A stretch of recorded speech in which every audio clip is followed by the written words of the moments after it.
स्वागत है आपका इंडिया गेट टीवी पर। मैं हूं अजय सेतिया। मित्रों, हाल ही में दुनिया भर से मुसलमानों और अन्य धर्मावलंबियों की ओर से हिंदू धर्म अपनाने की खबरें आ रही हैं।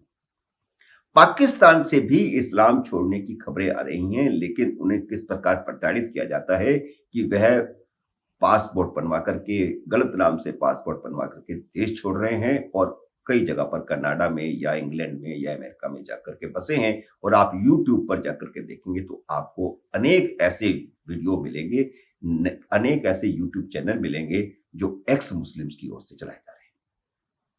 हाल ही में आपने सुना होगा कि इंडोनेशिया के पूर्व राष्ट्रपति सुकर्णो पुत्री की बेटी सुकमावती ने इस्लाम छोड़कर हिंदू धर्म अपनाया है, और वह भी 70 साल की उम्र में।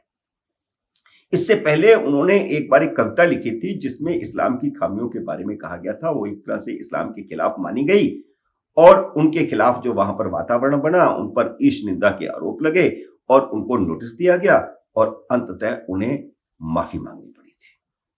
अब वह हिंदू धर्म अपना चुकी हैं और इस्लाम छोड़ चुकी हैं और कट्टरपंथियों के डर से मुस्लिम देश इंडोनेशिया छोड़कर हिंदू बहुल बाली में जाकर बस गई। भारत में भी अनेक जानी मानी मुस्लिम हस्तियों ने हिंदू धर्म में वापसी की है। आज हम इस वीडियो में आपको बहुत ही चौंकाने वाली जानकारी दे रहे हैं कि किस तरह एक संवैधानिक पद पर बैठे एक अत्यंत सम्मानित और 80 के दशक में मुसलमानों के खिलाफ स्टैंड लेकर विवादास्पद रहे देश के एक बड़े मुस्लिम नेता ने बिना ऐलान किए हिंदू धर्म अपना लिया है। हम इसके बाकायदा आपको प्रमाण देंगे। भारत में अनेक मुस्लिम समय समय पर भारत विरोधी बयानबाजी करते रहे हैं। भारत पाक क्रिकेट मैच के समय पाकिस्तान के जीतने पर जश्न और भारत के जीतने पर तोड़फोड़ की अनेक वारदातें होती रहती हैं। अभी दिसंबर 2021 में जब सीडीएस विपिन रावत की हेलीकॉप्टर दुर्घटना में मौत हुई तो भारत के अनेक मुसलमानों ने सोशल मीडिया पर खुशी का इजहार किया था। यह आपने भी सुना और देखा होगा। मुसलमानों की इसी राष्ट्रविरोधी हरकत से क्षुब्ध होकर मलयालम फिल्म निर्माता अली अकबर ने इस्लाम छोड़ने की घोषणा की थी और उन्होंने इस्लाम छोड़कर हिंदू धर्म अपना भी लिया। उनका नया नाम राम्मा सिम्मन है। उनकी ईसाई पत्नी लूसिमा ने भी उनके साथ ही हिंदू धर्म अपना लिया। लूसिमा ने भारतीय परंपरा के अनुसार पत्नी धर्म निभाया, लेकिन कुछ दिन पहले जब वसीम रिजवी ने हिंदू धर्म अपनाया तो उनकी पत्नी ने अपने पति के खिलाफ टीवी चैनलों पर जाकर जहर उगला। यह इस बात का प्रमाण है कि इस्लाम में राष्ट्र, मातृभूमि, समाज, पति, पिता, बेटा, बेटी और परिवार से ज्यादा इस्लाम की वफादारी की कस्में खिलाई जाती है, इस्लाम की वफादारी सिखाई जाती है। उन्हें हिंदुओं को मुसलमान बनाना तो पसंद है, लेकिन कोई मुस्लिम हिंदू बन जाए तो उन्हें बर्दाश्त नहीं। और हमने 900 साल तक देखा है, भारत में आज जितने भी मुसलमान हैं वे सारे हिंदू थे। वो कन्वर्टेड मुसलमान हैं क्योंकि मुस्लिम राज के समय जबरदस्ती जुर्माने लगाकर, जजिया वसूल करके परेशान किया गया हिंदुओं को। और जो गरीब लोग थे, गरीब गुरबा, दलित, ओबीसी, वे कन्वर्ट हो गए इस्लाम में। हाँ, कुछ राजपूत भी हुए, लेकिन ये सारा जोर जबरदस्ती से हुआ। वसीम रिजवी की हाल ही की घटना दुनिया भर में चर्चित हुई है। वह शिया वक्फ बोर्ड के अध्यक्ष रहे थे, लेकिन बाबरी ढांचे के नीचे खुदाई के बाद जब मंदिर के अवशेष मिल गए तो उन्होंने न सिर्फ राम जन्मभूमि मंदिर का पक्ष लिया, बल्कि राम जन्मभूमि जाकर दर्शन भी किए। अब ये सच के साथ चल रहे थे। खुदाई का निर्देश इलाहाबाद हाई कोर्ट ने दिया था। इलाहाबाद हाई कोर्ट के निर्देश पर खुदाई हुई और उसमें मंदिर के अवशेष मिले, बड़े बड़े खंबे मिले, मूर्तियां मिली, जलाभिषेक का सामान मिला।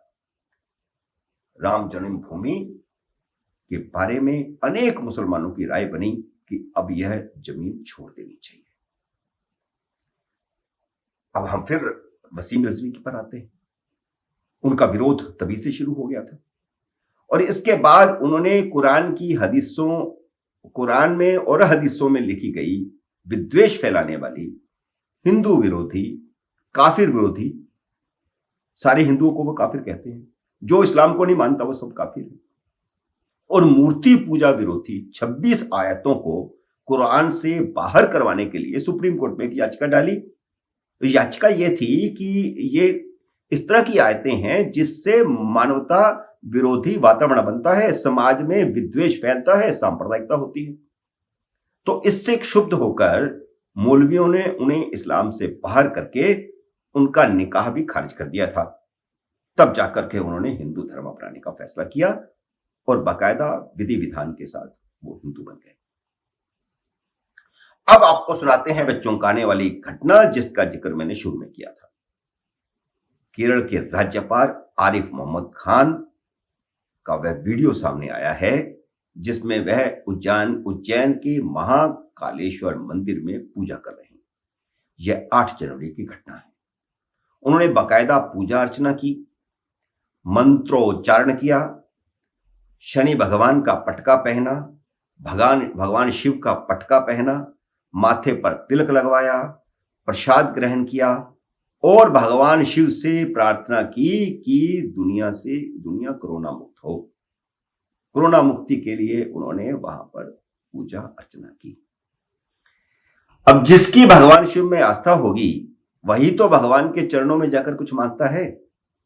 उन्होंने मंदिर में वही सब प्रक्रिया की जो एक हिंदू अपने इष्ट देव के मंदिर में जाकर करता है। कुछ साल पहले जब मैं खुद आरिफ मोहम्मद खान जी को उनके घर में जाकर के मिला था तो उनकी पर्सनल लाइब्रेरी में अन्य अनेक किताबों के साथ रामायण, महाभारत, उपनिषद और चारों वेद भी मौजूद थे। तो क्या उनकी घर वापसी हो चुकी है? वह आपसे बातचीत पे कई बार कह चुके थे कि उनके पूर्वज हिंदू थे। टीवी इंटरव्यू में भी कह चुके थे कि वह हिंदू थे, उनके पूर्वज हिंदू थे, बाद में इस्लाम कबूल किया। जहां तक उनकी पर्सनल लाइब्रेरी में हिंदू धर्म ग्रंथ होने का सवाल है तो इस्लाम में दूसरे धर्मों के ग्रंथ पढ़ने की मनाही नहीं है। मुल्ला मौलवी कोई फतवा जारी कर दे तो अलग बात है, लेकिन मूर्ति पूजा की तो मनाही है। अलबत्ता मुसलमानों को मूर्तियां तोड़ने की हिदायत है। इसीलिए हर मुस्लिम हमलावर ने कई बार सोमनाथ मंदिर तोड़ा, कृष्ण जन्मभूमि मंदिर तोड़ा, राम जन्मभूमि मंदिर तोड़ा, काशी विश्वनाथ मंदिर तोड़ा और अन्य अनेक हजारों मंदिर तोड़े गए थे। क्या आरिफ मोहम्मद खान सार्वजनिक तौर पर घर वापसी की बात कबूल करेंगे? अगर करेंगे तो कब? लेकिन हमारा मानना है कि जो कुछ उन्होंने किया, बल्कि मुसलमान भी मानेंगे और इस्लाम भी मानेगा कि वह हिंदू बन चुके हैं। मित्रों, जो नई घटना होगी उसकी समीक्षा लेकर के फिर हम आपके सामने हाजिर होंगे। तब तक नमस्कार। और अगर आपने हमारा चैनल सब्सक्राइब नहीं किया है तो सब्सक्राइब कीजिए और घंटी का बटन भी दबाइए। जैसे ही नया वीडियो आएगा आपको सूचना आएगी। नमस्कार, धन्यवाद।